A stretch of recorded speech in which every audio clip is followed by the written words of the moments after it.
देखिए आपको एक इंपॉर्टेंट इन्फॉर्मेशन दे दूं मैं पहले।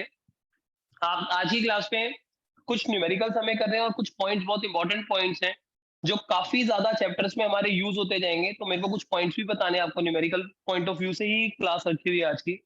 तो सारी एक तो न्यूमेरिकल्स नहीं कर रहे हैं, कुछ हमें पॉइंट्स भी डिस्कस कर रहे होंगे इंपॉर्टेंट। आपको भी कुछ भी लिखना नहीं है। जो जो चीजें मैं क्वेश्चंस आपके सामने पर डिस्कस करते चल रहा हूँ, आप खाली सुनते चलो उन चीजों को। अब आपने करना क्या है इसके बाद, ये पीडीएफ मैं आपको शेयर कर दूंगा। ज्यादा क्वेश्चंस नहीं है इसमें, न्यूमेरिकल वाइज ज्यादा नहीं है। ये सारे के सारे क्वेश्चंस जो भी अभी आपको आज मिलेंगे, आपका एक और ग्रुप बनने जा रहा है। एक तो ग्रुप वो बन चुका होगा जिसमें आप एडेड हो, है ना, सभी के सब एडेड एडेड है किसी ना किसी ग्रुप में। एक ग्रुप आपका और बनेगा, उस ग्रुप का वो स्पेसिफिकली होमवर्क के लिए रहेगा वो ग्रुप। ट्यूसडे रात तक ये जितने भी क्वेश्चंस हैं अभी आपको रात को मिल जाएंगे। ट्यूसडे रात तक आपको ये सारे क्वेश्चंस ये पीडीएफ में उसी ग्रुप में डाल दूंगा। तो इसके बाद आपको अपने जो सॉल्यूशंस होंगे, जो आपके आंसर्स होंगे, वो आपको उस ग्रुप पे डालने हैं, ताकि होमवर्क के क्वेश्चंस और आपके किए गए सॉल्यूशन, वो सबका ट्रैक रिकॉर्ड एक जगह पे रहेगा। ठीक है, आप पीडीएफ फॉर्म में बनाओ, आप पिक खींच के डाल दो, उसके अंदर फर्क नहीं पड़ता। पीडीएफ में अगर समय जा रहा है तो आप खाली पिक खींच के डायरेक्टली उसको फॉरवर्ड कर देना। लेकिन होमवर्क सबने अपना अपना जरूर सॉल्व करना है, वो स्पेसिफिकली ग्रुप सिर्फ होमवर्क के लिए रहेगा। ठीक है, और जब भी न्यूमेरिकल सेशन ऐसे होते हैं, मैं आपको 2 क्वेश्चन दूं होमवर्क में या 20 क्वेश्चन दूं, आपने हर बारी ट्यूसडे से पहले पहले तक काम वो कंप्लीट करके उसमें सबमिट करना रहेगा। इससे क्या होगा, इससे एक तो आपका ना प्रैक्टिस बहुत सही हो जाएगी, और प्लस आपका एक फॉलो एक प्रोसीजर को आप फॉलो करते रहोगे कि हाँ भाई ट्यूसडे तक हमें सबमिट करना ही करना है। ठीक है, तो होमवर्क जो भी होगा वो वहीं पे आपका सबमिट हुआ करेगा, वो व्हाट्सएप पे अलग ग्रुप बनेगा, स्पेसिफिकली फॉर होमवर्क रहेगा वो। आप होमवर्क कॉपी कर सकते हो, होमवर्क कॉपी आप ऐसे भी कर सकते हो, किसी दूसरी कॉपी से नहीं, इसके सोल्यूशन मैं भी दूंगा आपको। ठीक है, तो आप यहाँ, तो उसका मैं कुछ नहीं कर सकता। अगर आप डायरेक्ट कॉपी पेस्ट करके डाल रहे हो, आप अपना नुकसान कर रहे हो। अगर आप समझ के नहीं कर रहे हो होमवर्क को, तो उसमें नुकसान तो अल्टीमेटली आपका ही है। तो खुद आप समझदार हो, सॉल्यूशन इसलिए मैं आपको खुद दे रहा हूँ ना, कॉपी करना तो यहाँ से आराम से करो। लेकिन लेकिन आपने, हाँ, हाँ समझना है तो कुछ तो आप देख सकते हो, वो उसमें प्रॉब्लम नहीं है। लेकिन प्लीज होमवर्क आप खुद से सॉल्व करें। जब भी आपको ये पीडीएफ आपको मिलेगी, तो आपने इस क्वेश्चन को खाली रीड करना है, आप अपना सॉल्व कर लो। और फिर सॉल्व करने के बाद अगर कहीं अटको तो इसके सॉल्यूशन को देख लेना, नहीं तो ठीक है कि आप अपना ही सही सॉल्व कर पा रहे हो, तो कॉन्फिडेंस वहां से आपका बनना शुरू हो जाएगा। ठीक है, जो आज का टेस्ट था, वो टेस्ट अभी आपका कल में शिफ्ट हो रहा है। 8:30 से 11:30 के बीच में आपका टेस्ट रहेगा। तो कल आप कभी भी अटेम्प्ट कर सकते हो, क्योंकि अभी कुछ बच्चों का अकाउंट तब बना है जब मेरा ऑलरेडी क्लासेस का फ्लो भी बना हुआ है। तो सबका अकाउंट पे मैं अपलोड नहीं कर पाया हूँ टेस्ट, तो मैं बाद में ही कर पाऊंगा अब आज रात को। तो अभी के लिए आपका टेस्ट आज ना होके कल होगा, और आज के क्वेश्चंस भी उसमें इंक्लूड कर दिए जाएंगे। कुछ क्वेश्चंस, कुछ टॉपिक आज के न्यूमेरिकल्स भी उसका पार्ट बन जाएंगे। तो बहुत ध्यान से सुनना आप। सबसे पहले क्वेश्चन पर आते हैं जल्दी से। लिखा हुआ है 2 इक्वली चार्ज पिथ बॉल्स। पिथ बॉल्स में, पिथ बेसिकली एक ऐसा मटेरियल होता है जो बहुत ही हल्का मटेरियल होता है। जैसे कि थर्माकोल होता है ना, थर्माकोल बहुत ही हल्का मटेरियल होता है, ऐसे ही जो पिथ है वो एक ऐसा मटेरियल है जो बहुत ही हल्का है। हल्का का मतलब ये होता है कि कोई भी फोर्स लगाएगा तो ये बहुत जल्दी हिल डुल जाएगा। अगर आपको याद है तो मैंने शुरुआत में आपको कुछ एक्सपेरिमेंट्स दिखाए थे, जिसमें बलून वाला एक्सपेरिमेंट था।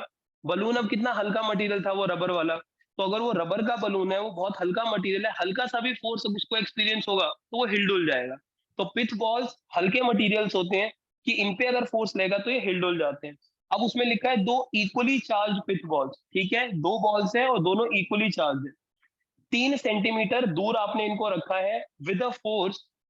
अब इनके apart repel each other with a force of इतना। अब इनके बीच में रिपल्शन आ रहा है, और वो रिपल्शन हमारे पास आ रहा है 4 × 10⁻⁵ न्यूटन का। The charge on each ball is, अब आपको चार्ज की वैल्यू निकालनी है। तो ये कोई बहुत खतरनाक क्वेश्चन तो नहीं है। पहला क्वेश्चन, 2 बॉल्स आपको दिए हुए हैं, रिपल्शन का फोर्स आपको दिया हुआ है, कितना फोर्स लग रहा है, और उनके बीच की दूरी भी दे रखी है, और दोनों का चार्ज भी बराबर है, और चार्ज ऑन ईच बॉल निकालना है।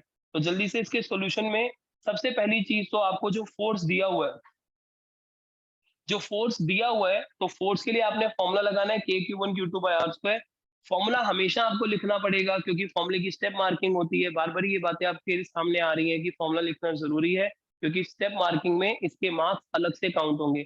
डायरेक्ट सॉल्यूशन में मत चले जाना, जो फॉर्मूला यूज हो रहा है उसको पहले मेंशन करना। अब जैसे ही आपने फॉर्मूला लिखा उसके बाद फोर्स की वैल्यू दे रखी है, ये 4 इंटू 10⁻⁵ ये फोर्स लग रहा है।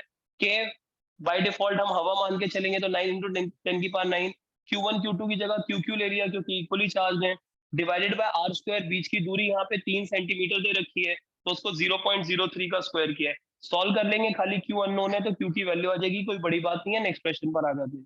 ठीक है, तो होमवर्क में आपको आराम से कर सकते हो आप पहला क्वेश्चन। अब आते हैं नेक्स्ट क्वेश्चन के ऊपर, जल्दी से पढ़ते हैं इसको।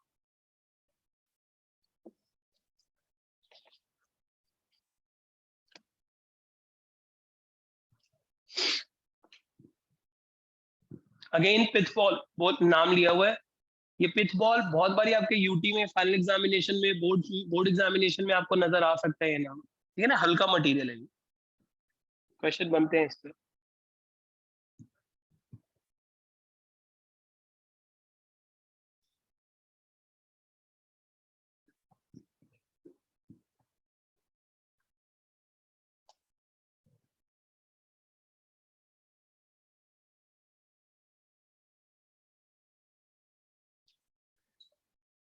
नहीं अभी कुछ नहीं करना, जल्दी जल्दी हम तो सोल्यूशन पे आने वाले हैं। सॉल्व आप घर पे करना है इसको। यहाँ पे अभी अगर हम, ठीक है, एक रफ आइडिया अगर हमें मिल रहा है क्वेश्चन का तो मैं जल्दी से आपको दिखा दूं कि शायद कुछ इस टाइप का सिनेरियो है जी।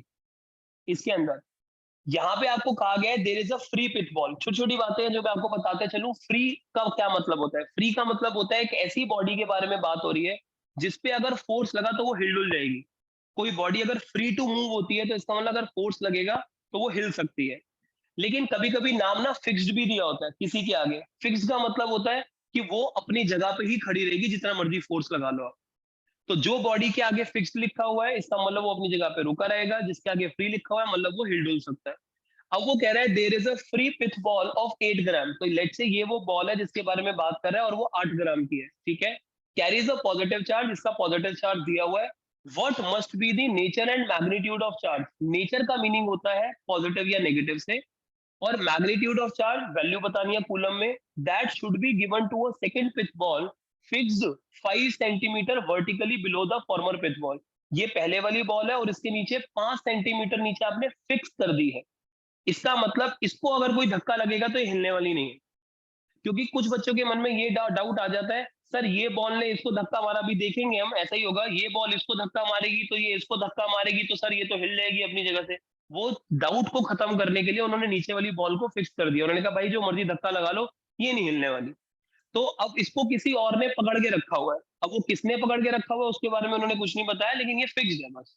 ठीक है, तो अब ये फिक्स्ड है और 5 सेंटीमीटर नीचे है, तो ये गैप भी आपको दिया हुआ है 5 सेंटीमीटर। अब आपको करना क्या है, आपको nature and magnitude of charge निकालना है। इस बॉल के ऊपर इस पे कौन से नेचर का चार्ज होगा और कितने मैग्नीट्यूड का चार्ज होगा, that should be given to second pitch ball so that upper pitch ball is stationary. ये वाली बॉल तो फ्री टू मूव थी, धक्का लगेगा तो ऊपर नीचे बोलेगी ये वाली बॉल तो, लेकिन इसको आपको स्टेशनरी रखना है, रोक के रखना है। तो कैसे रोक के रखोगे आप, जरा सोचो। दो बॉल है, अकॉर्डिंग टू क्वेश्चन 5 सेंटीमीटर का गैप है। ये बॉल को अगर नीचे अर्थ है तो अर्थ इसको नीचे खींच रही होगी mg के फोर्स से। ध्यान ये रखें, ये mg के फोर्स को जो अर्थ खींचती है इसको वेट भी कहा जाता है। ठीक है, तो weight of the body is mg। तो ये वाला जो फोर्स है, अगर मेरे को इसको किसी स्टेटमेंट में लिखना पड़ा तो मैं इसके लिए वेट वर्ड भी यूज करने वाला हूँ। तो इस पर्टिकुलर बॉल को देखें तो नीचे अगर अर्थ है तो वो इसको अपनी तरफ खींच रही होगी, लेकिन इस बॉल को अगर आपने स्टेशनरी रखना है तो इसके ऊपर एक ऊपर की तरफ धक्का लगना जरूरी है, जो इतनी ही वैल्यू का होगा ताकि अपनी जगह पे रुकी रह जाए। अगर इसको ऊपर की तरफ धक्का चाहिए तो अकॉर्डिंग टू क्वेश्चन ये वाली बॉल को, इसको धक्का ऊपर की तरफ लगाना है, नीचे की तरफ नहीं। mg तो ऑलरेडी नीचे लग रहा था, ये भी नीचे लगा देती तो ये फ्री बॉल नीचे गिर जाएगी। तो ये बॉल को अगर ऊपर की तरफ धक्का लगाना है तो सिचुएशन को अगर आप ध्यान से देखो तो ये बॉल इसके ऊपर रिपल्शन लगा रही है या अट्रैक्शन लगा रही है? रिपल्शन लगा रही है। अगर ये बॉल इसको रिपल्शन लगाएगी तभी इसके mg को बैलेंस कर सकती है, मतलब दोनों का चार्ज सेम लाइक चार्ज होना चाहिए। और इसका चार्ज पॉजिटिव नेचर का बोला हुआ है तो ये भी पॉजिटिव ही होगा। तो एक बात पे तो कमेंट हो गया, फिगर को अगर ठीक से एनालाइज कर लो तो आधा क्वेश्चन तो वहीं सॉल्व है। तो इसलिए मैंने यहाँ पे लिख दिया है टू बैलेंस वेट, वेट मतलब mg को रेफर कर, to balance weight of a we must apply force of repulsion, that is nature of charge on b should be same as that of a. इसका nature और इसका nature same होना चाहिए, तभी repulsion लग के बैलेंस होगा। That is positive charge.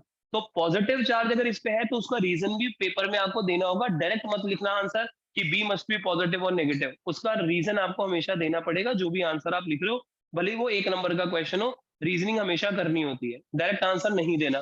Direct answer सिर्फ एमसीक्यूज में दिए जाते हैं। एमसीक्यूज के लिए कोई आपको एक्सप्लेन करने की जरूरत नहीं होती कि मेरा आंसर ए ही क्यों आया या सी ही क्यों आया। आप अपना एमसीक्यू में डायरेक्ट अगर सी आंसर है ना, सी लिख के छोड़ो, अगर वो सही है तो you will get full on full marks. लेकिन अगर जो रिटन क्वेश्चंस होते हैं, जहाँ पे सब्जेक्टिव क्वेश्चंस होते हैं, वहां पे अगर 1 नंबर का क्वेश्चन है तो आपको पूरा आंसर समझाना पड़ेगा कि वो आंसर क्यों आया है ऐसा। चलिए, तो ये तो नेचर पे बात हो गई। अब इसके ऊपर कितना चार्ज है, कितना चार्ज है, मैग्नीट्यूड पे भी कमेंट करना है। तो अब हम क्या कर रहे हैं कि अगर मुझे इसको बैलेंस करना है तो अकॉर्डिंग टू क्वेश्चन, इस पे लगने वाला जो फोर्स है, इस पे लगने वाला जो फोर्स है mg का, और जो ये वाले फोर्स की वैल्यू होगी एफ ई इलेक्ट्रोस्टैटिक फोर्स को हम रेफर कर रहे हैं। एक चार्ज बॉडी दूसरी चार्ज बॉडी पे जो फोर्स लगाती है उसको हम इलेक्ट्रोस्टैटिक फोर्स कहते हैं। एफ ई और एमजी बैलेंस होने चाहिए। एमजी तो वही रखा, लेकिन एफ ई मतलब K Q one Q two R square का दस्ता है, कूलम लॉ। अब के की वैल्यू 9 × 10⁹ बाई डिफॉल्ट एयर या वैक्यूम मान के चल रहे हैं। क्यू वन की वैल्यू क्वेश्चन में दे रखी है, पहले वाली बॉडी का चार्ज दिया हुआ है, दूसरे वाली बॉडी का चार्ज निकालना है। बीच की दूरी 5 सेंटीमीटर थी, 0.05 का square should be equal to M G. 8 gram की बॉडी है, 8 ग्राम की बॉडी का मास 8 × 10⁻⁻10 लिखा जाएगा, है ना, केजी में लिखा है। और जी की वैल्यू बाय डिफॉल्ट 9.8 लेनी है। क्वेश्चन में 10 दिया हुआ हो तो आप 10 लेके सॉल्व करोगे, नहीं तो 9.8 से क्वेश्चन सॉल्व होगा। इस पूरे कहानी में खाली क्यूबी अननोन है, क्यूबी का मैग्नीट्यूड आ जाएगा। तो डायरेक्शन भी आ जाएगी, क्यूबी की वो डायरेक्शन कह रहा हूँ, चार्ज भी आ जाएगा कौन से नेचर का है, और मैग्नीट्यूड भी आ जाएगा। ठीक है, आराम से कर सकते हैं ऐसा क्वेश्चन। चलिए जी, नेक्स्ट पॉइंट पे चलते हैं। ऐसा क्वेश्चन भी आराम से आप सॉल्व कर पाओगे। नेक्स्ट पॉइंट पर आते हैं, अभी इस पर आता हूं मैं जी। हाँ प्लीज।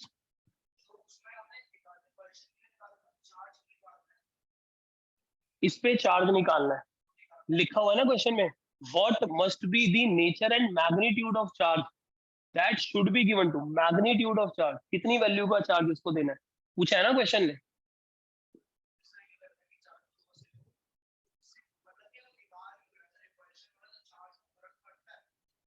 नहीं नहीं नहीं, वो तो पूछ रहा है मेरे भाई, रिपल्शन अगर लग रहा है तो कौन सा चार्ज इस पे रिपल्शन लगा रहा है। पॉजिटिव नेगेटिव नहीं, पॉजिटिव अगर होगा और ये पॉजिटिव दिया हुआ है, ये पॉजिटिव दिया हुआ है, अगर ये नेगेटिव होता तो ये तो इसको अट्रैक्ट कर लेता, अट्रैक्ट कर लेता, mg ऑलरेडी नीचे था, और एक अट्रैक्शन फोर्स भी अगर लग जाता तो क्या नेट फोर्स तो ये बॉडी पे नीचे लग जाता, और नेट फोर्स अगर नीचे लगता तो ये वाली बॉडी तो नीचे ही आ जाती। तो ये नेगेटिव तो हो नहीं सकता, पॉजिटिव होगा। तो एक चीज तो उसने जो पूछी हुई है नेचर पे, तो पॉजिटिव हो गया। अब वो कितना पॉजिटिव है। हाँ, रिपल्शन की वैल्यू, मैग्नीट्यूड निकालने के लिए आपको ये पॉजिटिव था नेगेटिव था उसका फर्क नहीं पड़ेगा, क्योंकि आप कूलम का लॉ यूज कर रहे हो, उसमें तो खाली वैल्यू ही चाहिए थी। लेकिन सिचुएशन के लिए आपको पॉजिटिव नेचर का चार्ज चाहिए जी।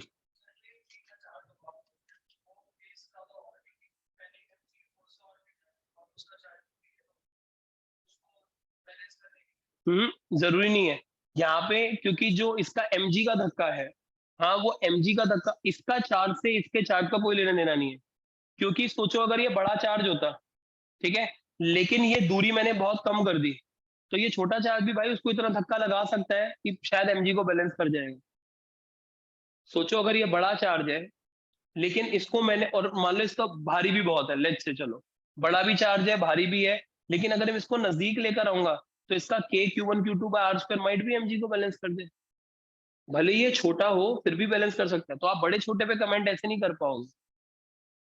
सोचो इस चीज को, है ना, कि अगर ये छोटा चार्ज हो और ये बड़ा चार्ज हो, और अगर इसका mg तो नीचे लग रहा है, आपको mg को बैलेंस करना है, ये फोर्स की वैल्यू तो डिस्टेंस पे भी डिपेंड करती है ना, सिर्फ चार्जेस की वैल्यू पे थोड़ी ना करती है। आप इसको बहुत पास ले आओ तो ज्यादा फोर्स लग जाएगा, हो सकता है mg बैलेंस हो जाए उससे।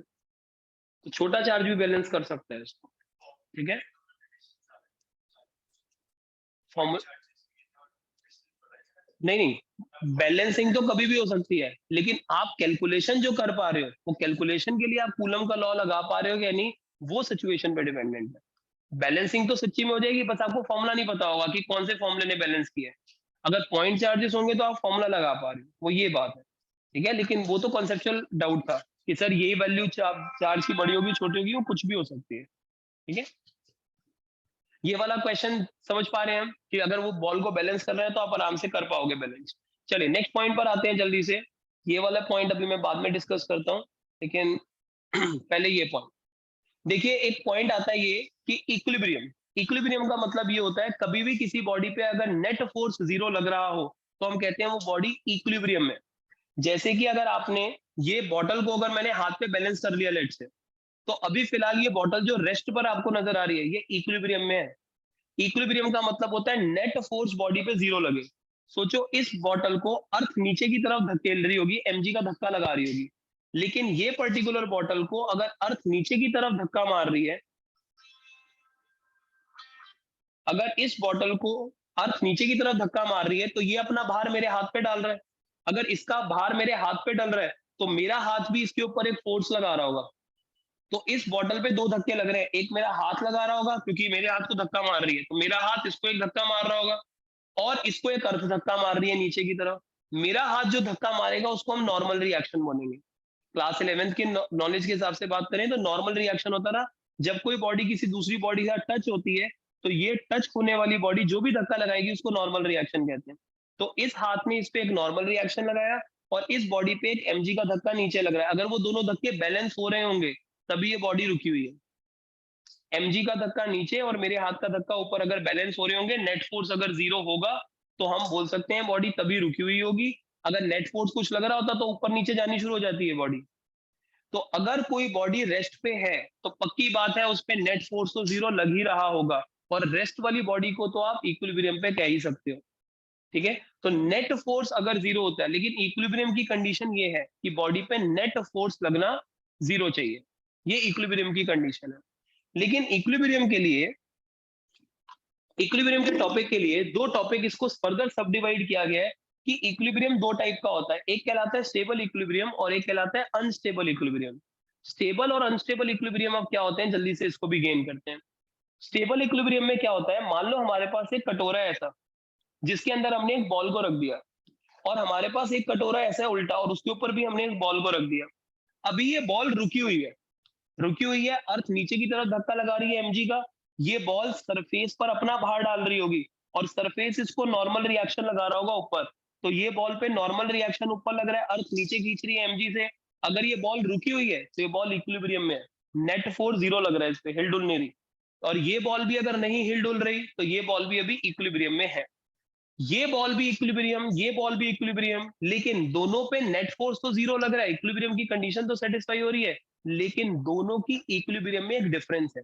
डिफरेंस ये है कि अगर आप इस बॉल को डिस्टर्ब करो और इस लोकेशन से कोई दूसरी लोकेशन पे लेके जाओ, यहां से उठा के अगर मैं इस बॉल को यहां रखूंगा तो ये बॉल जैसे इधर जाएगी, और अगर आप यहां से उठा के इसको यहां रख के छोड़ दो तो ये दोबारा फिसल के अपनी ओरिजिनल लोकेशन पे आने की कोशिश करेगी। लेकिन अगर आप इस बॉल को यहां से उठा के कहीं और ले जाके छोड़ोगे तो ये फिसल जाएगी कहीं और, ये वापस अपनी लोकेशन पे नहीं आएगी।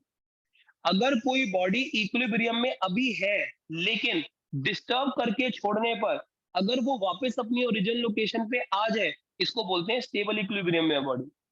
आप डिस्टर्ब करो नहीं, जस्ट सोचो कि अगर डिस्टर्ब करते तो वापस आने की एबिलिटी होती तो ये इक्विलिब्रियम स्टेबल कहलाएगा। डिस्टर्ब करो नहीं, खाली सोचो, अगर डिस्टर्ब करके छोड़ते तो गिर ही जाती, वापस ना आती, ये अनस्टेबल इक्विलिब्रियम में है, ये वाली कहानी। स्टेबल और अनस्टेबल इक्विलिब्रियम की डेफिनेशन बोर्ड एग्जाम में भी आई हुई है और नॉर्मली भी फर्स्ट यूटी में नॉर्मल एग्जामिनेशन में टर्म 1 टर्म 2 में आ जाती है ये, तो आपको पता होना चाहिए, इसलिए मैंने लिख दी है। अभी उतारने की जरूरत नहीं है, जब मैं पीडीएफ दूंगा तो नोट्स में लिख लेना इसको आप। इफ बॉडी इज डिस्टर्ब, ये वाली बॉडी को अगर आप डिस्टर्ब करो from equilibrium position, then it will try to get back to its original position. अगर डिस्टर्ब करोगे तो ट्राई करेगी वापस आने की, ये स्टेबल इक्विलिब्रियम है। और अनस्टेबल में क्या होगा, इट डज नॉट ट्राई, वापस नहीं आ पाएगी। ठीक है, यहाँ पे वो वापस आ जाती है, वहां पे वापस नहीं आ पाती है बॉडी। स्टेबल और अनस्टेबल, अनस्टेबल इक्विलिब्रियम इक्विलिब्रियम वाली बॉडी को ना आप अगर समझो तो इसकी दिल की धड़कनें हमेशा तेज रहेंगी। अभी ये इक्विलिब्रियम में है, लेकिन इसकी दिल की धड़कनें हमेशा तेज है कि किसी ने आके डिस्टर्ब किया नहीं, लो जी गया, मेरी इक्विलिब्रियम पोजीशन गई, और ये एकदम स्टेबल शांत। अगर कोई डिस्टर्ब कर भी देगा, पता है वापस आ ही जाना है, ठीक है, स्टेबल में वापस आ ही जाती है बॉडी, अनस्टेबल में वापस नहीं आती है बॉडी। अब यहाँ पे क्वेश्चन कैसे आते हैं वो जल्दी से देखते हैं, क्वेश्चन पढ़ेंगे इसके ऊपर एक।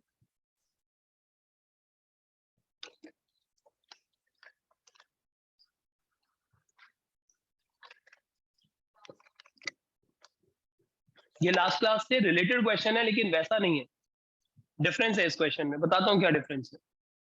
जैसा है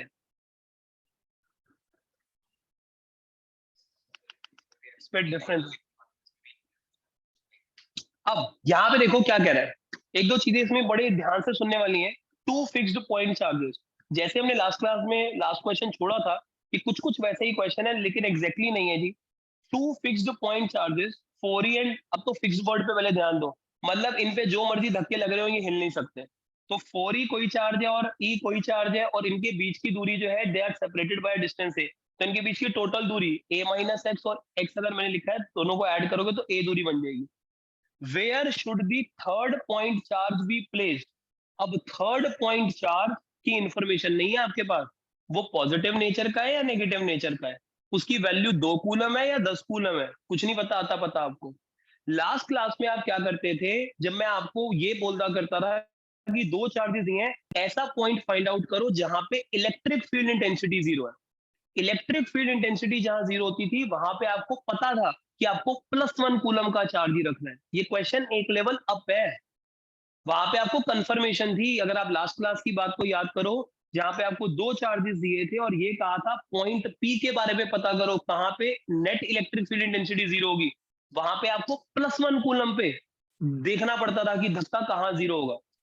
यहाँ पर आपको चार्ज का अता पता नहीं है, ना उसकी साइन का पता है कि वो प्लस है या माइनस है, ना उसके मैग्नीट्यूड का पता है कि वो 1 है, 2 है, 3 है, कुछ नहीं आता पता आपको यहाँ पे। तो ये क्वेश्चन एक लेवल हल्का, प्रोसेस वैसा सही सॉल्व होगा, लेकिन फिर भी एग्जैक्ट वो क्वेश्चन नहीं है, तो ऐसे क्वेश्चन की प्रैक्टिस होनी चाहिए, इसलिए रखा है इसको न्यूमेरिकल सेशन में। तो यहाँ पर आपको दो फिक्स्ड चार्जेस हैं, चलो बहुत बढ़िया। Where should the third point charge be placed from फोरी, तो आपको फोरी से दूरी बतानी है, कहाँ पे रखें, for it to be in equilibrium, कि ये चार्ज इक्विलिब्रियम में रहे। अब इसके इक्विलिब्रियम में होने के लिए आप, इक्विलिब्रियम मतलब नेट फोर्स जीरो लगना चाहिए इस पे, तो अगर इसमें नेट फोर्स जीरो लगना चाहिए तो आसान है। देखो इसके लिए जल्दी से कुछ बातें बताऊं आपको। जैसे लास्ट क्लास में मैं आपको कह रहा था, इस पूरे के पूरे कहानी को 3 जोन में तोड़ना होता है। ये तीसरा चार्ज तो बाद में आ रहा है, ये चार्ज आपको ऑलरेडी दिए हुए हैं। जो चार्ज आपको ऑलरेडी दिए हुए हैं, 4e और e, 3 जोन में तोड़ो, 4e का लेफ्ट, +e का राइट, और एक बीच का जोन। अभी मुझे ये नहीं पता कि तीसरा चार्ज पॉजिटिव नेचर का या नेगेटिव नेचर का है। लेट से अभी के लिए मैं मान के चल रहा हूँ, किसी से तो शुरुआत करनी है, लेट से मैं पॉजिटिव चार्ज मान के शुरुआत कर रहा हूँ क्वेश्चन की, नेगेटिव भी लेंगे, लेकिन लेट से भी पॉजिटिव से शुरुआत कर रहा हूँ। अगर ये पॉजिटिव होता तो ध्यान से देखो, क्या पॉजिटिव चार्ज अगर मैं यहाँ रखता, ये 4e रिपल्शन मारता और +e रिपल्शन मारता, अगर ये पॉजिटिव होता तीसरा चार्ज और मैं 4e के लेफ्ट पे रखता, तो नेट धक्का तो लेफ्ट ही लग जाता, भाई दोनों ही धकेल रहे हैं इधर, तो ये चार्ज इक्विलिब्रियम में तो नहीं हो सकता है। तो तीसरे चार्ज को कहां रखा जाएगा, क्वेश्चन ये है, where it should be placed. तो इसकी लोकेशन बतानी है, तो इसकी लोकेशन इधर तो हो नहीं सकती अगर ये प्लस नेचर का होता है।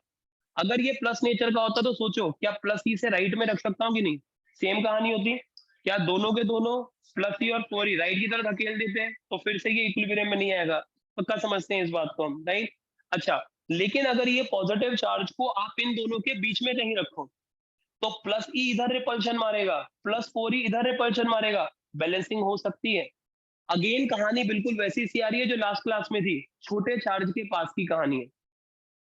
और अगर दोनों लाइक चार्जेस हैं तो कहानी अभी भी बीच में ही घुस रही है। तो अगर ये पॉजिटिव नेचर का चार्ज हो तो दोनों के बीच में घुस रहा है पॉइंट, और छोटे के पास होगा, भाई छोटे वाला पास में है तो छोटे का इफेक्ट, और बड़े वाले से दूर हो आप तो बड़े वाले का इफेक्ट, तभी बैलेंस हो सकता है। छोटे के पास तो होना ही पड़ेगा आपको, बड़े के पास तो फिर बड़ा ही डोमिनेट कर जाएगा डेफिनेटली। तो यहाँ पर जो पॉजिटिव चार्ज अगर होता तो बीच में बैलेंस हो सकता है। अब नेगेटिव सोचते हैं, सोचो नेगेटिव चार्ज इधर रखो, क्या दोनों के दोनों इधर खींच लेते, राइट की तरफ खींच लेते। अगर नेगेटिव चार्ज होता तीसरा और मैं यहाँ रखता, तो दोनों के दोनों लेफ्ट की तरफ खींच रहे, तो नेगेटिव भी बाहर नहीं बैलेंस हो सकता। सोचो नेगेटिव को अगर मैं बीच में रखता, कोई तीसरा चार्ज नेगेटिव नेचर का होता बीच में रखता, प्लस ही अपना खींचता, 4 ही अपना खींचता, दोनों खींच के बैलेंस कर सकते हैं। ओहो, इस क्वेश्चन में उसने नेचर पूछा नहीं है। इससे पहले वाला हमने एक क्वेश्चन किया था जिसमें नेचर ऑफ पिथ बॉल पूछा था उसने, है ना? उसमें हमने नेचर जो आंसर बताया वो नेचर में पॉजिटिव नेचर आ रहा था। इसमें उसने पूछा नहीं है, लेकिन अगर वो पूछता तो positive negative both answers are possible. Negative होता कुछ नहीं होता, पर यहीं पे खड़ा होता, सेम लोकेशन पे खड़ा होता, प्लस ही जितना धक्का अट्रैक्शन देता, प्लस 4 ही उतनी ही वैल्यू का अट्रैक्शन दे देता। नहीं ज्यादा अट्रैक्शन दे सकता, डिस्टेंस तो उतना ही है ना, डिस्टेंस हमने ज्यादा रखा हुआ है और यहाँ पे डिस्टेंस कम रखा हुआ है, बैलेंसिंग हो जाती। तो नेगेटिव हो या पॉजिटिव हो, दोनों चार्जेस पॉसिबल है। ठीक है, तो ये क्वेश्चन को अलग तरीके से लेके चलो और वो इलेक्ट्रिक फील्ड वाले क्वेश्चन को अलग तरीके से सॉल्व करना। तो अब ये वाले क्वेश्चन में plus minus both are possible, लेकिन लेट से अभी मैं 2 मिनट के लिए ये मान रहा हूँ, अभी हम प्लस मान के सॉल्व कर रहे हैं। क्या अगर ये प्लस होता तो क्या प्लस 4e इसको धक्का मारता किस तरफ? प्लस 4e के कारण जो इस क्यू पे धक्का लगता, क्या वो धक्का लगता टुवर्ड्स राइट? तो वो धक्का लगता k 4e into Q divided by a minus X का स्क्वायर टुवर्ड्स राइट, प्लस ही जो धक्का मारता लेफ्ट मारता, तो k q into E divided by x square, वो धक्का मारता लेफ्ट। लेकिन अगर मुझे तीसरे चार्ज को इक्विलिब्रियम में रखना है तो ये दोनों धक्के बैलेंस होने चाहिए, तभी नेट फोर्स तो जीरो चाहिए, इक्विलिब्रियम का मतलब यही होता है। तो for small Q to be in equilibrium, ये स्मॉल क्यू को अगर इक्विलिब्रियम में रखना है, ये और ये दोनों एक दूसरे के बराबर होने चाहिए। जैसे ही बराबर करोगे के क्यू ई सब कटपुट आ जाएगा। अगला स्टेप 1 बाय एक्स स्क्वायर बचेगा, 4 बाय माइनस एक्स स्क्वायर बचेगा। इसको सॉल्व करोगे तो आपको एक्स की वैल्यू मिल जानी है, लेकिन जो x की वैल्यू आपके पास आ गई a/3, सॉल्व सॉल्यूशन को देख लेना आप, सॉल्यूशन इतना इंपॉर्टेंट नहीं है, प्रोसेस इज मोर इंपॉर्टेंट। तो जो आपका आंसर आ रहा है x इक्वल टू a/3, तो आपको लोकेशन पता चल जाएगी। लेकिन अभी आपने ये पॉजिटिव चार्ज मान के लोकेशन निकाली है, नेगेटिव चार्ज होता तो भी यार कूलम लॉ को क्या फर्क पड़ता, वो तो सेम ही लगता। मैग्नीट्यूड लोकेशन का, लोकेशन की वैल्यू तो वही आती, लोकेशन आपकी वही बनेगी, लेकिन पॉजिटिव नेगेटिव दोनों चार्जेस पॉसिबल है। ये लिखनी रह गई बात कि पॉजिटिव नेगेटिव दोनों चार्ज पॉसिबल है, तो मैं यहाँ पे डेफिनेटली इसको ऐड कर दूंगा अभी, तो आपको और अच्छा रहेगा कि कभी भी आप ये क्वेश्चन रिवाइज करोगे तो positive negative both are possible. एक बात, एक चीज मैंने और एक्स्ट्रा लिखी है इसमें, अभी मैंने ये काम पॉजिटिव चार्ज को मान के लिखा है कि अगर पॉजिटिव चार्ज होता तो वो स्टेबल इक्विलिब्रियम में होता अलोंग पॉजिटिव एक्स एक्सिस। माना कि आपने इक्विलिब्रियम की लोकेशन निकाली, क्वेश्चन ने पूछा नहीं है कि वो स्टेबल है या अनस्टेबल है, लेकिन कभी कभी क्वेश्चन पूछ लेता है कि इक्विलिब्रियम स्टेबल है या अनस्टेबल है, तो चेक करो। अभी के लिए अगर ये पॉजिटिव चार्ज होता, अगर होता, क्या पॉजिटिव चार्ज को अगर आप डिस्प्लेस करते, मान लो मैं पॉजिटिव चार्ज अभी यहाँ पर है, ये जो भी मैंने लोकेशन निकाली वहां पे खड़ा किया हुआ, तो इसका धक्का और इसका धक्का बैलेंस हो रहा होगा। लेकिन अगर ये पॉजिटिव चार्ज को मैं थोड़ा सा राइट ले जाऊं, क्या जैसे ही मैं पॉजिटिव चार्ज को राइट लेके जाऊंगा, क्या ये वाला डोमिनेट करना शुरू हो जाएगा? भाई इस लोकेशन पे तो दोनों एक दूसरे को कैंसिल आउट कर रहे हैं, लेकिन जैसे ही आप इसके और नजदीक जाओगे तो ये और स्ट्रांग हो जाएगा, क्योंकि इसके पास जा रहे हो आप, तो ये स्ट्रांग हो जाएगा, तो ये इसको धक्का मारेगा इस तरफ। अगर ये चार्ज पॉजिटिव होता और मैं इसको इधर लेके जाता, तो ये डोमिनेट करके इसको वापस भेज देता है। अगर ये चार्ज पॉजिटिव होता और अगर मैं इसको डिस्टर्ब करके एक्स एक्सिस में यहाँ लेकर आऊं, तो ये डोमिनेट कर जाएगा। फिर इसको उठा के इधर लेकर आऊंगा तो इसके ज्यादा पास आ रहे हो, डोमिनेट करेगा, वापस धकेलेगा। तो एक्स एक्सिस के लिए ये चार्ज स्टेबल इक्विलिब्रियम में है, समझो क्या बोल रहा हूँ। वाई एक्सिस की बात करते हैं, अगर मैं इसको वाई एक्सिस में यहाँ लेके जाऊं, इमेजिन करना वाई एक्सिस में यहाँ लेके जाऊं, पॉजिटिव मान रहा हूं, अगर पॉजिटिव को यहाँ लेके जाऊं, क्या प्लस ई रिपल्शन, क्या प्लस 4e ऐसे रिपल्शन मारेगा along the line journeying, coulomb law. तो क्या प्लस क्यू अगर इधर जाएगा तो इसके कारण धक्का ऐसे जाएगा, और प्लस 4e के कारण धक्का ऐसे जाएगा पॉजिटिव चार्ज पे, क्या रिजल्टेंट बीच में ऊपर निकल जाएगा? सोचो आप। तो ये पॉजिटिव चार्ज अगर यहाँ लेके जाओगे तो इसका धक्का इधर और उसका धक्का इधर, भाई बीच में रिजल्टेंट ऊपर भाग जाएगा, तो चार्ज वापस नहीं आने वाला। वाई एक्सिस के लिए पॉजिटिव चार्ज अनस्टेबल इक्विलिब्रियम में।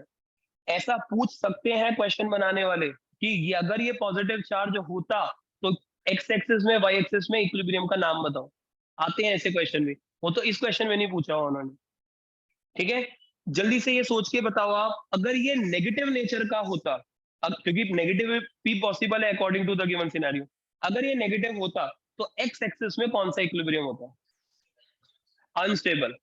अगर ये नेगेटिव होता, समझना है इस बात को, अगर ये नेगेटिव होता तो बैलेंस तो हो जाता इस लोकेशन पे जो हमने निकाली है, लेकिन जैसे ही आप इसको एक्स में इधर लेके जाते, इसका अट्रैक्शन डोमिनेट कर जाता।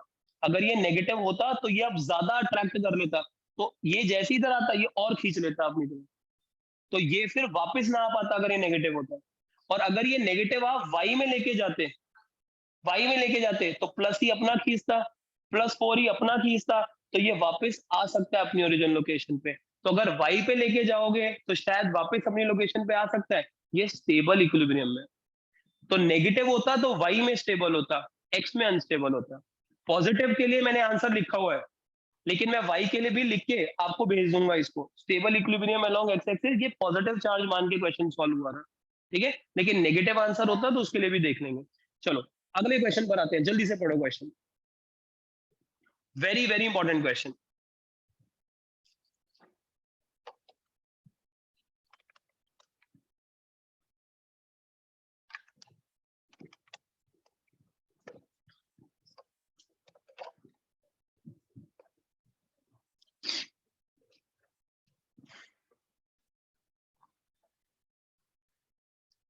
अब आपको कह रहे हैं there are two identical charges capital Q. ध्यान रखें जब कोई क्वेश्चन बनाने वाला चार्ज दे और आगे पोलैरिटी ना दे तो बाय डिफॉल्ट वो पॉजिटिव चार्ज है। तो दो पॉजिटिव चार्ज दिए हुए हैं, दोनों के दोनों आइडेंटिकल हैं, अच्छी बात है। और आइडेंटिकल अगर बोल दिया है तो अगर पॉजिटिव होते तो दोनों पॉजिटिव है, नेगेटिव होते तो दोनों नेगेटिव है। लेकिन चार्ज के आगे कोई साइन नहीं दिया हुआ तो दोनों पॉजिटिव मान रहे। They are kept at a distance R from each other. तो ये जो कैपिटल क्यू और कैपिटल क्यू आपको दिए हुए हैं, इनको हमने आर दूरी आर दूरी पे रखा है, तो ये आर माइनस एक्स है या एक्स है, तो मिलके दोनों आर दूरी हो जाएगी।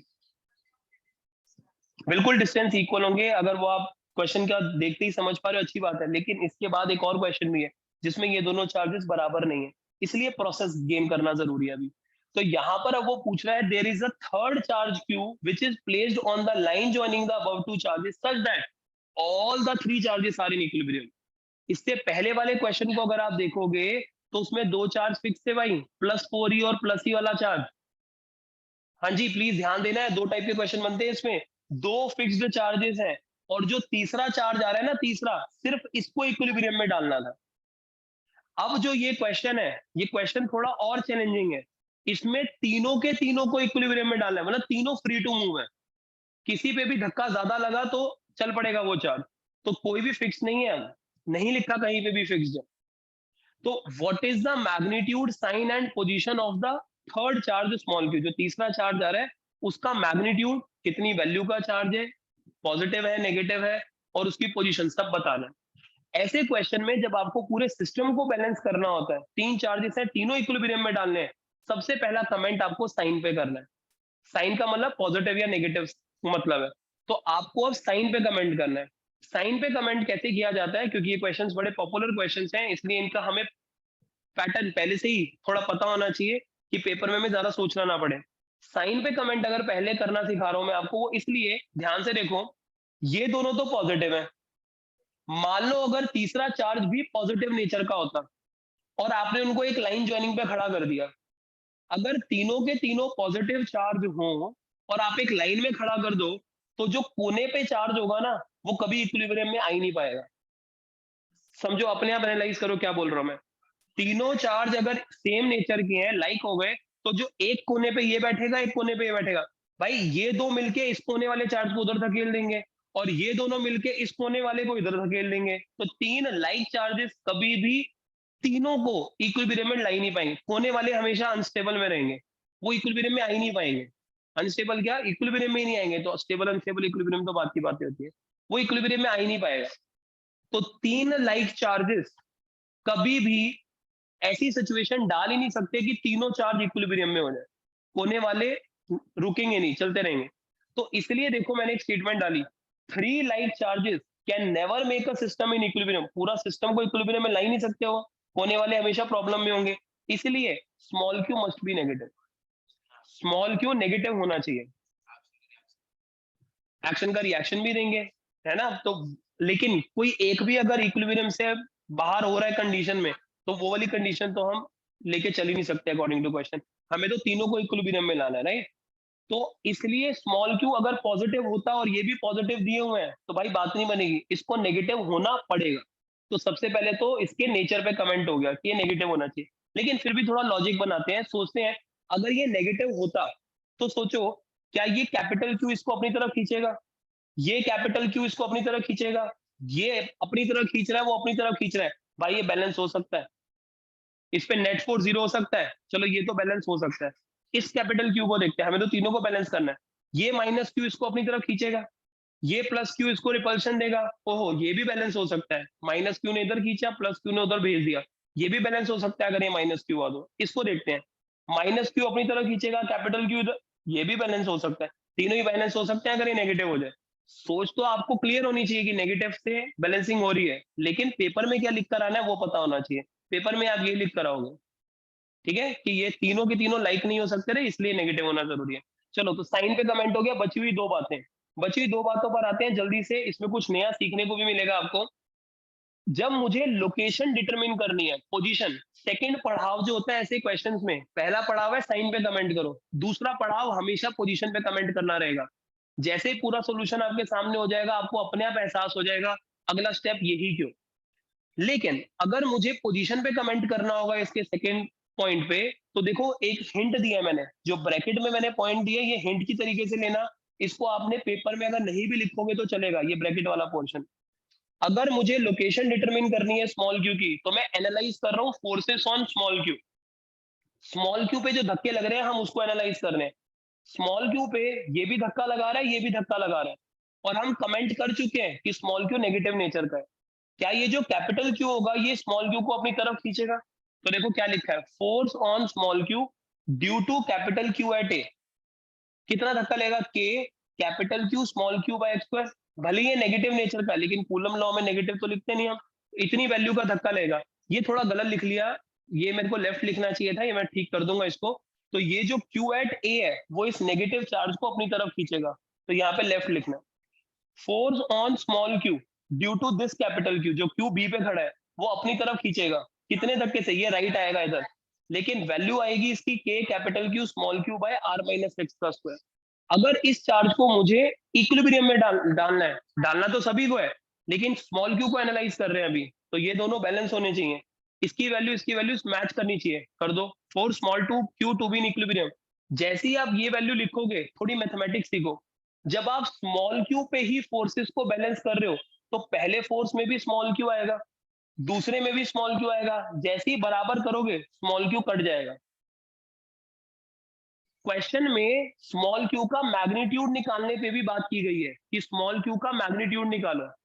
जब आप स्मॉल क्यू पे ही फोर्स को बैलेंस कर बैठोगे, तो स्मॉल क्यू अगर कट जाएगा, तो इस मेथड से कभी भी स्मॉल क्यू के मैग्नीट्यूड पे कमेंट हो ही नहीं सकता, क्योंकि स्मॉल क्यू ही कट जाता है इस मेथड में। वेरी गुड, या तो इस कैपिटल क्यू या तो इस कैपिटल क्यू पे फोर्सेस को हम बैलेंस करेंगे जब हमें स्मॉल क्यू का मैग्नीट्यूड चाहिए होगा। अगर आप स्मॉल क्यू पे ही फोर्सेस को बैलेंस करोगे, प्लीज समझो पूरे ट्रैक को, कि स्मॉल क्यू पे ही फोर्सेस को अगर आप बैलेंस कर बैठोगे, भाई स्मॉल क्यू तो कट ही गया, स्मॉल क्यू पे कमेंट नहीं होगा जो मेथड आप अडॉप्ट कर रहे हो। तो ये method is only possible for, या ये मेथड का जो मेन रिजल्ट है वो हमेशा लोकेशन पे कमेंट करता है स्मॉल क्यू के। एक्स की वैल्यू निकल जाएगी इससे, क्योंकि एक्स वैक्स कट नहीं रहा है इसमें, लेकिन स्मॉल क्यू कट गया, स्मॉल क्यू का मैग्नीट्यूड नहीं दे सकता है मेथड। तो स्मॉल क्यू पे जब भी आप फोर्स बैलेंस करोगे तो उसकी लोकेशन पे कमेंट होगा। चलो लोकेशन मिल गई, एक्स की वैल्यू आर बाय टू आ गई, और वो अगर आप थोड़ा सा दिमाग लगाते हैं कि दोनों चार्ज सेम नेचर के हैं, तो बिल्कुल बीच में ही रखोगे तभी वो बैलेंस होता। ठीक है, चलो ये तो इस क्वेश्चन के हिसाब से बात होगी, लेकिन किसी और क्वेश्चन में जब चार्ज मैच नहीं करेंगे, ये प्रोसेस आपको तब भी काम देगा, ठीक है, इसलिए प्रोसेस को देखना जरूरी है। अगली बात, to determine magnitude of small Q. जब आपको मैग्नीट्यूड पे कमेंट करना है स्मॉल क्यू के, अब हम एनालाइज करेंगे फोर्स ऑन कैपिटल क्यू, या तो इस कैपिटल क्यू पे या तो इस कैपिटल क्यू पे, किसी भी एक कैपिटल क्यू पे आप फोर्स को एनालाइज कर सकते हो। लेट्स से अभी मैं ये वाले कैपिटल क्यू पे एनालाइज करता हूँ, जो राइट साइड वाले। तो अगर हम फोर्स ऑन कैपिटल क्यू देखें at B due to small Q, क्या ये नेगेटिव नेचर का है? तो इसको अपनी तरफ खींच लेगा, अपनी तरफ खींचेगा तो धक्का लेगा के capital Q small Q divided by R minus X का होल स्क्वायर। अरे एक्स तो निकल चुका है ना भाई, गिवन कंडीशन के लिए आर बाय टू है, तो R minus R by two बचेगा। r/2 का स्क्वायर, और ये धक्का लगेगा इस पे टुवर्ड्स लेफ्ट। कैपिटल क्यू कितना धक्का लगाएगा? कैपिटल क्यू एट बी पे जो फोर्स लग रहा है due to capital q at a, ये ए वाला जो धक्का लगाएगा k capital q by x square, क्या ये धक्का लगेगा टुवर्ड्स राइट? ये धक्का लगेगा टुवर्ड्स राइट। अब क्या कैपिटल क्यू भी इक्विलिब्रियम में है? तो इस पे जो ये धक्का और ये धक्का सेम वैल्यू के होने चाहिए। लेफ्ट राइट बन रहा है, सेम वैल्यू जरूर होनी चाहिए, तभी नेट फोर्स जीरो बैठेगा। बस कर दो अब इन दोनों को equate. For capital Q to be in equilibrium, ये और ये बराबर। अब देखो स्मॉल क्यू कटेगा नहीं, क्योंकि अभी आपने किसी और चार्ज पे फोर्स बनाया है, तो स्मॉल क्यू अब कट नहीं रहा, तो स्मॉल क्यू की वैल्यू आ जाएगी। तो अब पूरे प्रोसेस में सबसे पहले नेचर पे कमेंट होता है, फिर पोजीशन पे कमेंट होता है। पोजीशन का फायदा स्मॉल क्यू की वैल्यू निकलने में होता है, यहाँ एक्स नहीं आ रहा, क्योंकि पोजीशन आप निकाल चुके हो ऑलरेडी। और फिर स्मॉल क्यू पे कमेंट हो गया, इसका यही मेथड। तो अगर आप 2-3 बारी करोगे ऐसे क्वेश्चन, जब आप हाथ से सॉल्व करोगे ना, आपको फील आ जाएगी। अगर आप कोई भी मेथड ऊपर नीचे करोगे, आपका आंसर ही नहीं निकलने में अपने आप आपको प्रॉब्लम होगी। आपको लगेगा यार कुछ और पहले होना चाहिए, अगर आप सीक्वेंस बिगाड़ोगे तो। ये इसी सीक्वेंस में क्वेश्चन सॉल्व होते हैं। लेकिन आपको पता रहे, जब हम स्मॉल क्यू पे फोर्स बैलेंस करते हैं, स्मॉल क्यू पे करते हैं तो लोकेशन पे कमेंट होगा। जब हम कैपिटल क्यू पे करते हैं तो स्मॉल क्यू की वैल्यू आ जाती है। बढ़िया, ठीक है। अब एक होमवर्क का क्वेश्चन है, वो आपको ये दिया हुआ है, पढ़ लो इस क्वेश्चन को एक बारी, और मेरे को खाली तीसरे चार्ज के नेचर पे कमेंट कर देना। जल्दी देखो।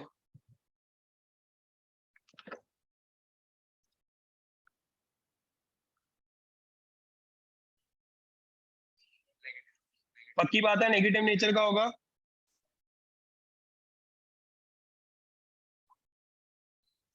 है ना, दोनों के दोनों लाइक चार्जेस हैं, +4 E+E। अब तीसरा चार्ज ऐसा लाना है कि एंटायर सिस्टम को इक्विलिब्रियम में रखना है। एंटायर सिस्टम इक्विलिब्रियम में है ना, खराब हो जाएगी कहानी अगर तीसरा चार्ज भी पॉजिटिव, नेगेटिव तो होगा।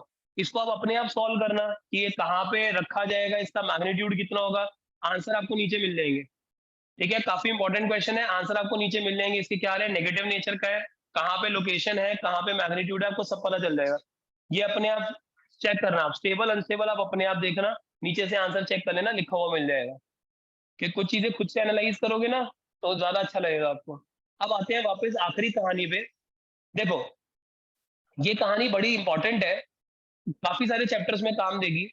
सबसे पहले केस नंबर 1 को देखो आप। ये केस नंबर 1 मैंने कोई आपको ये दिखाया है कि अगर किसी बॉडी पे कोई बॉडी ली है और एक बारी मैंने पार्टिकल लिया, पार्टिकल का मतलब होता है छोटे साइज की बॉडी। तो अगर आप किसी बॉडी, जो बॉडी इधर चल रही है, और अगर उस पर टोटल धक्का भी इधर लग जाए, नेट धक्का भी इधर लग जाए, नेट का मतलब होता है अगर बहुत सारे धक्के लग रहे हैं, तो उन सबका जो वेक्टर सम करके इकलौता धक्का बचेगा, उसके बारे में बात की जा रही है। कि अगर नेट धक्का इधर लग जाए वेलोसिटी की डायरेक्शन में, तो बॉडी की स्पीड हमेशा बढ़ जाएगी। मान लो ये बॉडी मैं होता और मैं इस तरफ चल रहा हूँ, और कोई मेरे पे पीछे से धक्का मार दे, एफ नेट इधर, तो अगर मैं इधर चल रहा हूं तो कोई पीछे से धक्का मारेगा तो मेरी स्पीड बढ़ जाएगी एकदम से। ठीक है, बिल्कुल ये 11th का ही कॉन्सेप्ट है। लेकिन 5 पॉइंट, ये पांचों पॉइंट 12th में भी बहुत जरूरी है। लेकिन स्टिल एक बार या तो रिवीजन हो जाएगी आपकी, और या तो फिर आपके पास अगर नहीं सुन रखे ऐसे पॉइंट्स तो ठीक है, आपको पता चल जाएगा। तो आपको ये ध्यान रखना है इन चीजों का, अगर नेट फोर्स वेलोसिटी की डायरेक्शन में लगता है तो स्पीड आपकी हमेशा बढ़ेगी। पार्टिकल होता बॉडी होता, उससे क्या फर्क है, क्योंकि पार्टिकल का बस साइज ही तो छोटा है। फोर्स वेलोसिटी की डायरेक्शन में स्पीड बढ़ती है। अगले पॉइंट पर आते हैं। फोर्स अगर वेलोसिटी से उल्टी डायरेक्शन में लगेगा तो स्पीड हमेशा कम होगी। बट अगर कभी कोई ऐसा केस आ जाए, इसके ऊपर मैं एक एग्जांपल के थ्रू समझाऊंगा आपको जल्दी से, लेकिन फिर भी इसको देखते हैं। अगर फोर्स वेलोसिटी से 90 डिग्री पर है, तो इस सिनेरियो के अंदर आपका सिर्फ और सिर्फ ओनली डायरेक्शन विल चेंज। ये क्या कहानी है, एक बार सुनने की कोशिश करो थ्योरेटिकली। कि अगर वेलोसिटी इधर है और फोर्स इधर है, अगर ये एंगल 90 है, तो इस फोर्स के दो कंपोनेंट बनाओ आप। अगर मैं इसका एक कंपोनेंट इधर बनाऊं, एंगल के साथ वाला कंपोनेंट ना हमेशा कॉस कंपोनेंट होता है, तो एफ का ये कंपोनेंट बनेगा एफ कॉस 90। एफ कॉस 90 की वैल्यू 0 होती है। तो इस फोर्स का ये कंपोनेंट एफ कॉस 90 अगर 0 है, तो मतलब इस फोर्स का कोई भी कंपोनेंट वेलोसिटी की डायरेक्शन में नहीं आ रहा। और वेलोसिटी की डायरेक्शन में अगर कोई कंपोनेंट नहीं है, तो इस कहानी में स्पीड तो नहीं बढ़ सकती, क्योंकि स्पीड बढ़ाने के लिए बॉडी की वेलोसिटी की डायरेक्शन में फोर्स लगना चाहिए। ये फोर्स का कंपोनेंट वेलोसिटी की डायरेक्शन में नहीं आ रहा। चेक करते हैं कहीं वेलोसिटी से उल्टी डायरेक्शन में तो नहीं आ रहा फोर्स का कंपोनेंट। ये एंगल भी 90 बनेगा। इसको लाइन को आगे पीछे एक्सटेंड करो नेगेटिव एक्स एक्सिस और ये एंगल भी 90 है। इस फोर्स का इस साइड कंपोनेंट देखो, वो भी f cos 90, एंगल के साथ वाला कंपोनेंट हमेशा cos है, वो भी cos 90 बनेगा। अगर cos 90 बनेगा तो इस साइड वाला कंपोनेंट अगर cos 90 आ रहा है तो फोर्स का cos 90 जीरो है, तो f cos 90 जीरो, मतलब वेलोसिटी के उल्टी डायरेक्शन में भी कोई कंपोनेंट नहीं आ रहा, तो स्पीड कम भी नहीं हो सकती। स्पीड बढ़ाने के लिए वेलोसिटी की डायरेक्शन में चाहिए था, वो भी नहीं है। स्पीड कम करने के लिए वेलोसिटी इसका उल्टी डायरेक्शन में चाहिए था, वो भी नहीं है।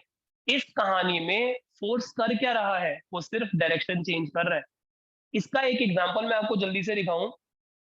पहले एग्जांपल देखते हैं, फिर बीच में एक दो पॉइंट और है, फिर उसको देख लेंगे। देखो, अगर आपको कभी भी ये दिया जाए for a particle in uniform circular motion, अगर कोई पार्टिकल यूनिफॉर्म सर्कुलर मोशन का पार्ट है, यूनिफॉर्म का मतलब ये होता है कि जो पार्टिकल सर्कल में घूम रहा है उसकी स्पीड कांस्टेंट होनी चाहिए। यूनिफॉर्म मतलब कोई चीज फिक्स होगी, कोई चीज कांस्टेंट होगी, तभी आप यूनिफॉर्म वर्ड यूज कर लो। यूनिफॉर्मिटी होनी चाहिए। तो यूनिफॉर्मिटी किस सेंस में है, ये स्पीड की सेंस में है।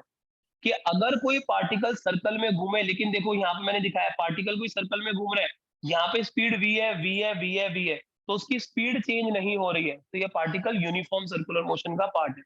बट आगे क्या लिखा है, net force must be perpendicular to its velocity. जो भी इस घूमते हुए पार्टिकल पे फोर्स लग रहा होगा वो फोर्स परपेंडिकुलर ही लगना चाहिए। पहली बात, फोर्स लगना जरूरी है। अगर फोर्स ना लगे इस बॉडी पे जो सर्कल में घूम रही है, तो बॉडी सर्कल में घूम ही नहीं सकती। सोचो, अगर फोर्स ना लगे तो बॉडी अगर इस तरफ अभी चल रही थी और अगर आप इस पे फोर्स ना लगाओ तो ये बॉडी पता है सीधा सीधा निकल जाएगी। न्यूटन का पहला लॉ, अगर किसी बॉडी पे आप फोर्स नहीं लगाते तो बॉडी जिस कंडीशन में होती है उसको कंटिन्यू करती है। तो अगर बॉडी इस तरफ चल रही थी तो इसी तरफ चलती चली जाती।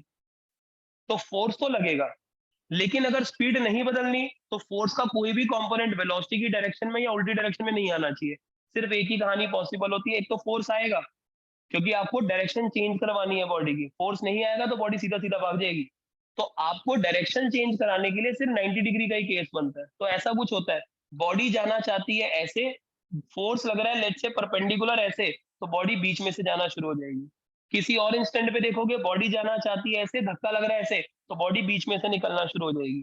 तो बॉडी की डायरेक्शन चेंज होती रहती है हर समय। तो आपको एक परपेंडिकुलर फोर्स चाहिए होता है जब भी आप किसी बॉडी को यूनिफॉर्म सर्कुलर मोशन में लाना चाहते हो। भले ये पॉइंट हमें एग्जैक्टली क्लियर हो, लेकिन फिर भी एक बार जरूर सुने, क्योंकि क्लास 12 में कम से कम 4 या 5 चैप्टर में ये कहानी बार बार ही आएगी, इसलिए इसको ध्यान देना एक बार जरूरी है। तो यूनिफॉर्म सर्कुलर मोशन में परपेंडिकुलर फोर्स के बिना काम नहीं चलेगा। लेकिन जो फोर्स है it acts towards the centre. ये जो फोर्स है ये हमेशा सेंटर की तरफ लगेगा। वो कैसे पता चलता है वो भी देख लेते हैं। सर, किसी भी इंस्टेंट पे पार्टिकल जब सर्कल में घूम रहा है तो किसी भी इंस्टेंट पे उसकी वेलोसिटी होती है टेंजेंशियल। अगर आपको फोर्स 90 डिग्री पे चाहिए क्योंकि आप स्पीड नहीं बदलना चाहते लेकिन डायरेक्शन बदलना चाह रहे हो, तो अगर आपको आपको फोर्स वेलोसिटी से 90 डिग्री पे चाहिए तो 90 डिग्री तो हमेशा रेडियस ही होता है टेंजेंट के। वेलोसिटी टेंजेंशियल है, बॉडी ऐसे घूम रही है अगर, तो वेलोसिटी टॉप पे टेंजेंशियल है, तो रेडियस के अलॉन्ग ही एक फोर्स चाहिए होगा जो 90 डिग्री तो रेडियस होता है। तो एक फोर्स रेडियस मतलब सेंटर की तरफ जाएगा क्योंकि रेडियस हमेशा सेंटर से गुजरता है। तो ये एक फोर्स सेंटर की तरफ हमेशा इस पार्टिकल पे लगना चाहिए। तो परपेंडिकुलर फोर्स जो भी लगेगा यूनिफॉर्म सर्कुलर मोशन में वो हमेशा सेंटर की तरफ लगेगा और उसका नाम होता है सेंट्रीपिटल फोर्स। वैल्यू होती है उसकी mv²/r, जहां पे m होता है वो वाले पार्टिकल का मास जो घूम रहा है, जितनी स्पीड से घूम रहा है वो स्पीड है, और r होता था रेडियस ऑफ द सर्कल।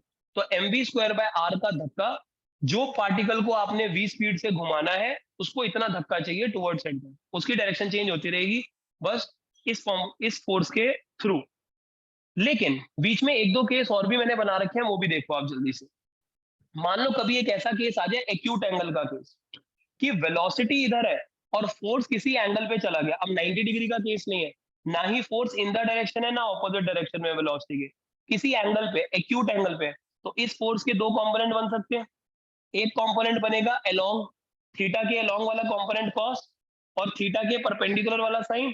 क्या जो कॉस कंपोनेंट है वो वेलोसिटी की डायरेक्शन में आ रहा है तो क्या वो स्पीड को बढ़ा देगा।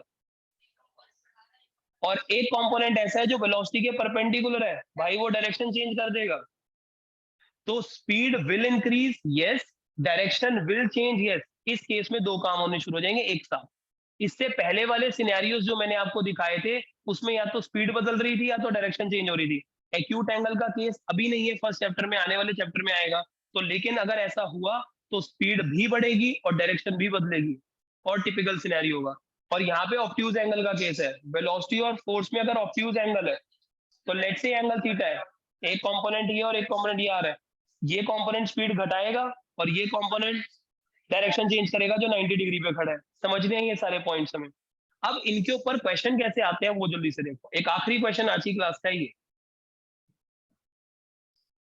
जल्दी से पढ़ लीजिए क्वेश्चन।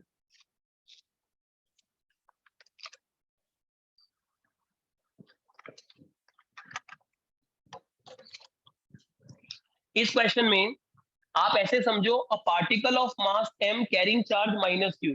लेट्स से ये क्वेश्चन जिस सेंस से निकाला गया है, हाँ, जिस सिचुएशन से निकाला गया है क्वेश्चन है ना, वो सिचुएशन है एटम की। एटम कुछ इस तरीके का होता है कि न्यूक्लियस है जो कि पॉजिटिव चार्ज कैरी करता है, प्रोटॉन का चार्ज है उसके पास, और उसके चारों तरफ इलेक्ट्रॉन्स घूम रहे हैं नेगेटिव चार्ज के। तो यहाँ पर अब पार्टिकल ऑफ मास है, लेट से वो इलेक्ट्रॉन की बात कर रहा है, लेट से एक मिनट के लिए सोचो कि वो मास इलेक्ट्रॉन है and carrying charge minus Q, negative charge वो कैरी कर रहा है, is moving around the positive charge. वो पॉजिटिव चार्ज न्यूक्लियस है, वो मूव कर रहा है उसके चारों तरफ along a circular path of radius r, वो r रेडियस में घूम रहा है इलेक्ट्रॉन। तो ये क्वेश्चन बेसिकली एटम से रिलेट किया जा सकता है। Find the time period of revolution of charge minus Q. Time period का मतलब होता है कि चार्ज माइनस क्यू जो इसके चारों तरफ घूम रहा है, जब वो टॉप पे था लेट से, तो वापस टॉप पे दोबारा कब आएगा, एक चक्कर काटने का समय is known as time period. तो अभी फिलहाल एक डाउट तो यहाँ पे ये क्रिएट होता है, सिंसियरली सुनते हैं इस बात को, कि सर सर्कुलर पाथ तो दिया है, लेकिन ये तो दिया ही नहीं कि यूनिफॉर्म है या नॉन यूनिफॉर्म है। दिया है, बताओ कहाँ दिया है कि यूनिफॉर्म है या नॉन यूनिफॉर्म है? प्लस माइनस कुछ नहीं, कहाँ दिया है कि यूनिफॉर्म है नॉन यूनिफॉर्म है? क्वेश्चन में दिया है कि चार्ज यूनिफॉर्म सर्कुलर मोशन में नॉन यूनिफॉर्म में, कहाँ दिया है वो आप बताओगे। पॉजिटिव नेगेटिव का कोई चक्कर नहीं है, रेडियस का कोई चक्कर नहीं है। वेरी गुड, टाइम पीरियड सिर्फ नाम यूज किया उन्होंने। भाई टाइम पीरियड नाम ही सिर्फ तब यूज हो सकता है, टाइम पीरियड का मतलब होता है बार बार ही जो आप चक्कर काट रहे हो, वो चक्कर काटने में आपको कितना समय लग रहा है।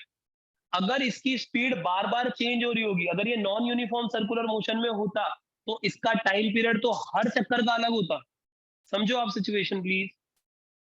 टाइम पीरियड वर्ड सिर्फ तब यूज हो सकता है जब ये कांस्टेंट स्पीड से घूम रहा हो, बार बार ही उतने समय बाद 2 सेकंड बाद वापस यहाँ आ रहा है। मान लो अगर इसकी स्पीड बढ़ रही होती विद टाइम, तो पहला चक्कर जितनी देर में लगता, अगला और जल्दी लग जाता, अगला और जल्दी लग जाता। तो ये फिर टाइम पीरियड थोड़ी ना निकाल पाओगे। टाइम पीरियड वर्ड होते ही यूनिफॉर्म सर्कुलर मोशन का केस है, और यूनिफॉर्म मतलब परपेंडिकुलर फोर्स चाहिए। तो अब आ जाओ आप इस कहानी पे कि पॉजिटिव चार्ज सेंटर पे रखा है, नेगेटिव चार्ज उसके चारों तरफ घूम रहा है, और इसको कोई तो परपेंडिकुलर फोर्स चाहिए जो इसकी डायरेक्शन बदल रहा होगा लेकिन स्पीड ना बदले, परपेंडिकुलर धक्का चाहिए। और जो परपेंडिकुलर धक्का इस पे लगेगा, इस सिनेरियो में वो ध्यान से देखो, क्या कूलम का लॉ कहता है पॉजिटिव चार्ज नेगेटिव को अपनी तरफ खींचता है, अलोंग द लाइन जॉइनिंग खींचता है। ये सेंटर पे अगर खड़ा है तो जो अलोंग द लाइन जॉइनिंग धक्का लेगा वो ऑटोमेटिकली सेंटर की तरफ ही तो आ गया। तो ये वो धक्का है जो रिस्पॉन्सिबल होगा इस कहानी में इसकी डायरेक्शन चेंज करने के लिए, और यही धक्का should be equal to mv² लॉ। प्लीज ध्यान रखें, mv²r कोई एक्स्ट्रा धक्का नहीं है, सेंट्रीपिटल फोर्स कोई एक्स्ट्रा धक्का नहीं है। ऐसा मत करना कि इलेक्ट्रोस्टैटिक फोर्स तो ये लगा ही रहा है, लेकिन एक सेंट्रीपिटल फोर्स भी लग रहा होगा जो बॉडी को घुमाएगा ना। जो बॉडी को परपेंडिकुलर धक्का महसूस होता है वही सेंट्रीपिटल फोर्स है, वही रिस्पॉन्सिबल है उसकी डायरेक्शन चेंज करने के लिए।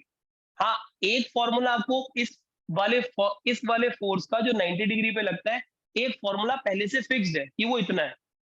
एक फॉर्मूला इस सिचुएशन में ये लग रहा है, जैसे एक एग्जांपल दूं, अगर सन होता है और सन के चारों तरफ अर्थ घूम रही है, अगर अर्थ उसके चारों तरफ या कोई प्लेनेट उसके चारों तरफ लेट से घूम रहा है, तो कोई जब प्लेनेट घूम रहा है तो उसको, उस प्लेनेट को भी डायरेक्शन चेंज करनी है आपको हर समय पे, सन ने चेंज करनी है। तो उस प्लेनेट की डायरेक्शन चेंज करने के लिए भी उसको एक परपेंडिकुलर धक्का चाहिए टुवर्ड सेंटर। तो सन उस प्लेनेट पे ग्रेविटेशनल पुल लगाता है जब वो प्लेनेट घूम रहा होता है। वो जो ग्रेविटेशनल पुल है उस प्लेनेट पे जो सन का लग रहा है, वो ग्रेविटेशनल पुल ही mv² r है उस प्लेनेट के लिए। तो mv²r कोई एक्स्ट्रा धक्का नहीं है। किसी गिवन सिचुएशन में mv²r का की रिस्पॉन्सिबिलिटी कोई फुलफिल करेगा।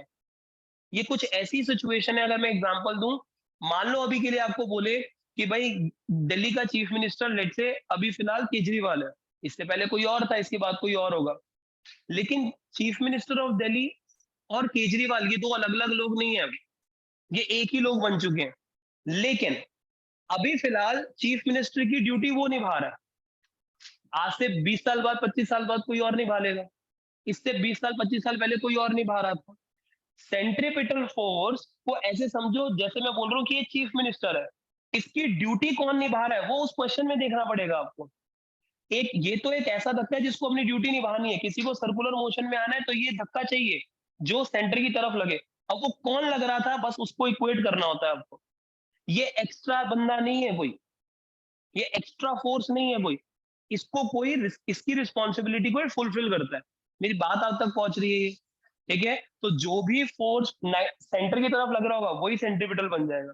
और जैसे ही अब इसके ऊपर जो लगने वाला फोर्स है कूलम लॉ से आएगा। आपने लिखा ये इक्वल टू mv²r, इसको सॉल्व करके आपको v की वैल्यू आ गई। v से ये पता चला इस कहानी में ये इक्वेशन ट्रू है, यहां से v आ गई, v मतलब इसकी स्पीड आ गई। तो जो पार्टिकल सर्कल में घूम रहा है उसकी स्पीड आई है, लेकिन क्वेश्चन ने तो टाइम पीरियड पूछा ना, तो टाइम पीरियड निकालना कोई बड़ी चीज नहीं है। टाइम पीरियड होता है speed equal to distance by time वाले फॉर्मूले से सॉल्व करेंगे। क्या जो पूरा चक्कर है उसका सर्कमफ्रेंस होगा 2πr, और जिस स्पीड पे ये घूम रहा है वो स्पीड हमने निकाल ली है गिवन कंडीशन से, वो आ रही है 2πr/v, और ये v की वैल्यू यहाँ पुट कर दो, आप सॉल्व करो, टाइम पीरियड आ जाएगा। ठीक है, हो सकता है कभी कभी जब ये क्वेश्चन आता है तो उसमें टाइम पीरियड ना क्वेश्चन में ही दिया होता है, वो ऐसा बोलते हैं prove that time period is equal to this expression, तो और अच्छी बात है, पहले से ही आंसर सामने होगा। कभी कभी इस आंसर को और ऐसा बना दिया जाता है कि 2π अगर अंदर चला जाए तो शायद ये अंदर जाके 4π² बन जाएगा। 2π को रूट में डाल देते हैं वो अंदर, तो उनके आंसर में ऐसा लिखा होगा prove that time period is equal to root over 4π² mr3। तो एक्सप्रेशन जरूरी नहीं आपको एज इट इज नजर है, वो अंदर बाहर का खेल खेल सकते हैं। अभी मैंने के की टर्म्स में आंसर छोड़ा है, वो के को 1/4πε0 लिख के भी छोड़ सकते हैं। तो 1/4πε0 वैल्यू पुट कर दोगे तो आपको एक्सप्रेशन कुछ और नजर आ जाएगा।